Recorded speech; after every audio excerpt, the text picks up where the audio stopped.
Eu não tenho registro do meu pai sentar e brincar comigo, o que de fato não me traumatizou, muito pelo contrário. Eu particularmente acho que a primeira geração que consegue reproduzir amor é a minha geração mesmo.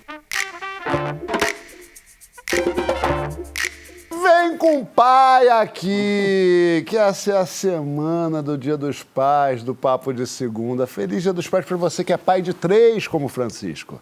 Ou que é pai de 1, como Eduardo. Ou que é pai de um trio elétrico inteiro, como o Russo Passabolso.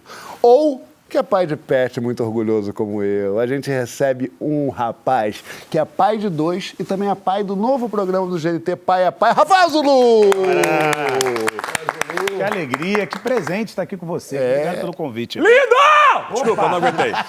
Debate agora como se constrói uma relação de pai com filho ou com filha. A gente sabe que pai precisa lidar com o fato do primeiro momento ali da criança rolar um protagonismo mais da mãe e tal, mas quando é que vocês se sentiram realmente escalados para jogar o jogo da paternidade, minha gente? Aprendeu com seu pai, você ensinou ele a dizer eu te amo, mas o que você aprendeu com a criação que ele te deu, da relação que vocês tinham? Cara, a ser um homem leal. Meu pai, assim, meu pai realmente foi um cara que não recebeu amor e afeto de pai.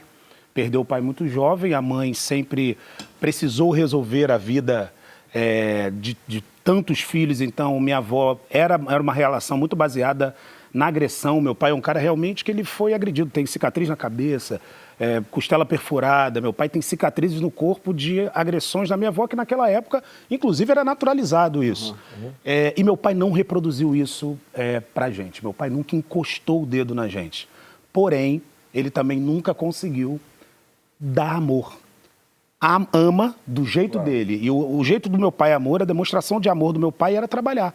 Então, meu pai trabalhava de segunda a segunda porque ele precisava prover o alimento de casa e tudo mais. E minha mãe, brilhante, conseguiu fazer esse meio de campo como quase todas as mães típicas e pretas conseguem fazer, que é resolver a vida, a ausência do pai, muitas vezes. Meu pai era um cara presente, mas era um cara que não conseguia fazer isso, mas... Toque não era muito com ele também? Não, muito pelo contrário. Eu não tenho registro do meu pai sentar e brincar comigo, o que de fato não me traumatizou, muito pelo contrário. Eu particularmente acho que a primeira geração que consegue reproduzir amor é a minha geração mesmo, porque meu pai, apesar de não ter conseguido, ele estava ali em casa, era um cara que não levantava uma voz para minha mãe, sempre muito cuidadoso e afetuoso.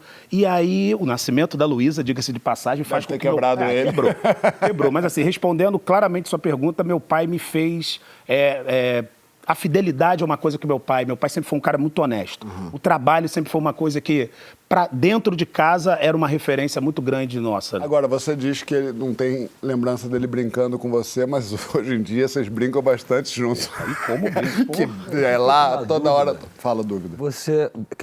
Eu ouço muita gente falando isso, que meu pai nunca disse eu te amo pra mim. Isso é uma coisa, eu já ouvi essa frase de alguns amigos, assim. Você lembra com que idade que você percebeu isso? Ah, Edu, foi mais velho, pô. Mais velho. Você não era criança, não foi criança? Não era criança. Era normal? Não era. Era normal porque tava naquele flow ali, né? E eu acho que criança se preocupa, principalmente porque meu pai nunca foi um cara agressivo, nunca foi um puta pai, do jeitinho dele. Então eu fui perceber isso quando eu comecei a ter realmente, inclusive, um letramento de paternidade, entender que o papel do pai é esse, é aquele, e eu fui pai muito jovem. Então, assim, eu meio que saí da adolescência, pouco tempo depois eu fui pai. E aí eu falei, não, peraí, eu não quero, eu quero para minha filha, eu quero de outra forma. Papai não me deu isso, me deu aquilo, então eu montava um joguinho. Agregar, né? Pegar um pedaço bom e botar as outras coisas. Exato. E aí o nascimento da Luísa faz realmente meu pai amolecer. Pouco depois meu pai estava dizendo eu te amo e hoje ele diz eu te amo à torta e à direita. A relação com meu pai foi sempre esquisita, não porque ele é uma pessoa ruim, é porque a gente não teve mesmo uma relação. Ele é uma pessoa maravilhosa, só que meu pai e minha mãe se separaram, eu tinha 2 anos. E eu tenho uma memória, eu estava lembrando disso agora, inclusive, eu tenho uma memória como se fosse ontem, assim, anteontem, porque na verdade eu não lembro muito das coisas de ontem.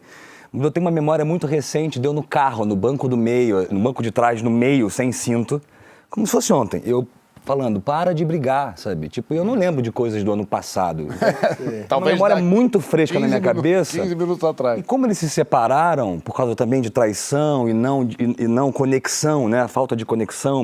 Minha mãe era apaixonada por uma pessoa, meu pai conheceu minha mãe num carnaval, os dois ficaram juntos, minha mãe engravidou, minha mãe quis abortar, meu pai falou, não, eu não quero, meu avô falou, vai casar. Foi nessa situação, assim, né? E minha mãe se separou do meu pai, eu ficava muito sozinho, minha mãe trabalhando e meu pai muito longe, isso durante muito tempo. Então, eu acostumei a não ter uma relação com pai e com mãe, que também, eu não lembro também de eu brincando com a minha mãe, não tenho essa memória.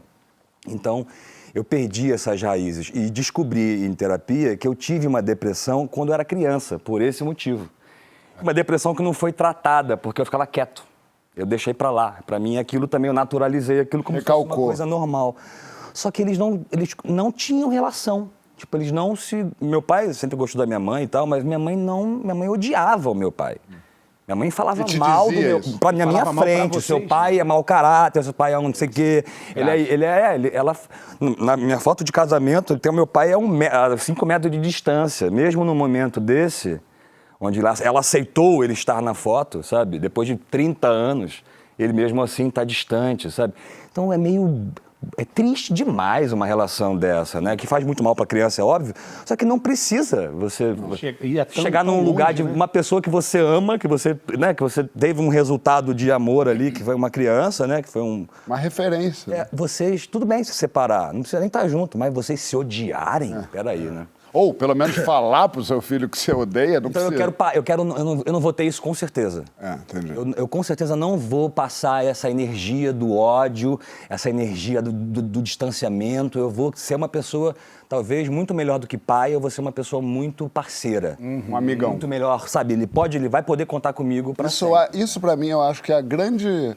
Eu, do alto da minha sabedoria de paternidade, mas sou filho, então acho que talvez a coisa mais preciosa que você possa passar para um filho é que ele tem para onde voltar.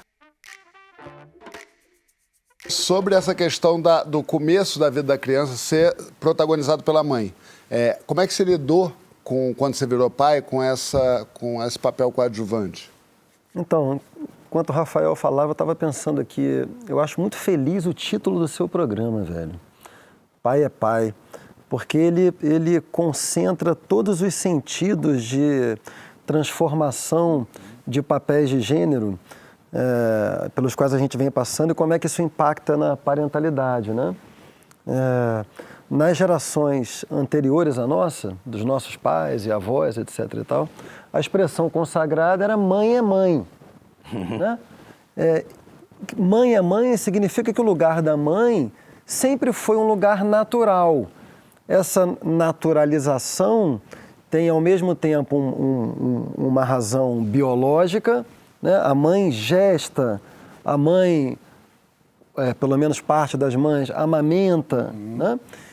E o pai, o que é o pai? E sobretudo nesse primeiro momento em que muitas mães amamentam, tem uma relação corporal, portanto, que é dada.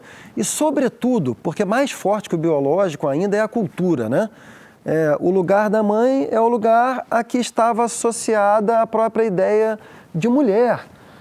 E é interessante que ao mesmo tempo em que o feminismo foi desassociando essa ideia, porque foi percebendo que essa ideia era uma ideia que aprisionava a mulher num lugar, basicamente no espaço doméstico, né? E um pouco depois, e aí já é o que nos forma, né?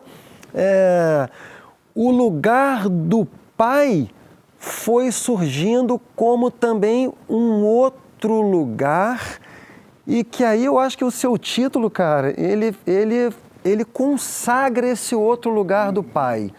Que outro lugar é esse? Aí, respondendo finalmente a sua pergunta, João, eu nunca me senti... Coadjuvante. Coadjuvante ou excluído, entendeu? Mesmo quando as mães dos meus filhos foram protagonistas, porque todas elas... tem uma coisa que é física. Então, todos os meus filhos foram amamentados, né? Então, tem uma referência corporal, quando a mãe está amamentando sob livre demanda, ali por de 3 em 3 horas, ou às vezes menos, né? tem uma relação ali que de fato é muito forte. Cara, mas o que não falta é oportunidade, é papel para o pai se colocar como uma outra referência corporal que eu tenho até dificuldade na minha experiência de chamar de coadjuvante, assim, porque, cara, a mulher está exausta, a mulher está amamentando ali, então, bicho, a cada vez que a mãe amamenta, você pode pegar, você bota no colo, você bota para rotar, depois o bebê vai dormir, porque o bebê dói muito, né? Passa boa parte do tempo dormindo. No melhor dos casos, né, Francisco? No melhor... Não, mas então, você vê, a Madá foi um bebê que sofreu muito de refluxo. Então, o que deixava a Ana e eu também, assim, muito mais cansados, mas ao mesmo tempo, eu tinha muito mais oportunidade de estar ali, porque era um bebê que apresentava alguma dificuldade que você não sabe qual é, porque, bom, o bebê não fala. O choro do bebê é uma das coisas mais enigmáticas que tem, né, Edu? Tem aplicativo agora, tô brincando. Pois é. Aí tem mesmo, né? O choro do bebê é um signo que pode significar umas 10 coisas diferentes. No mesmo choro. O mesmo choro. Então, se você é um pai que está ali, você começa a reunir os indícios que você tem para tentar interpretar. Você vai levar o pediatra, velho, você vai dar banho, você vai render, porque mamou 5 horas da manhã, velho. Aí a criança acorda às 5 horas da manhã. Tá lá. Hoje em dia os bebês são liberados para passearem dias depois que saem da maternidade, pode passear. Então eu nunca fiz essa experiência, João, assim, da exclusão. Eu, sinceramente, acho que os pais que fazem a experiência da exclusão é porque, ou por razões de obrigação profissional, assim, porque muitos deles não têm licença paternidade, isso é um tema politicamente muito importante, porque pai tem que ter licença paternidade maior para poder estar ali. Agora, o pai que pode estar ali e que se sente excluído, não tem razão para isso.